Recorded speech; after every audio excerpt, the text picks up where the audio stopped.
In this video, I'll be showing you how you can fix the Snapchat due to repeated failed attempts or other unusual activity error on Snapchat. So this can be caused by a couple of reasons. Maybe you tried to log in too many times in a row with the wrong password. Maybe you also had the wrong username or something weird like that. Or maybe your Snapchat is actually glitching. Well, in this video, I'll be showing you a few simple fixes. So if you actually don't know your password and you're getting this error, or you do know your password, there's a few things you're going to want to do. So do everything you can to try to remember your password. You can also do forgot password as well.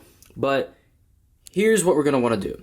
First things first, you're going to want to open up the App Store and you're going to want to go ahead and see if there is an update available for Snapchat. So after you've done that, if there is no update available and you're on the latest version, then we'll move on to the next step.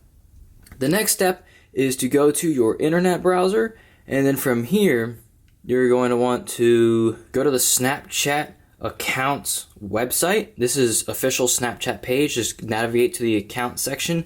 You can log in here and you could maybe try unlock my account. You can do that button as well. And of course, you can go ahead and do this where it says on this website, is it down right now? You can see what websites are down. Maybe there's a chance that Snapchat is down and that could be the error. But if you've done all of that, then just wait the little bit of time that you have to. It could be 20 minutes or more. Thank you so much for watching. Peace.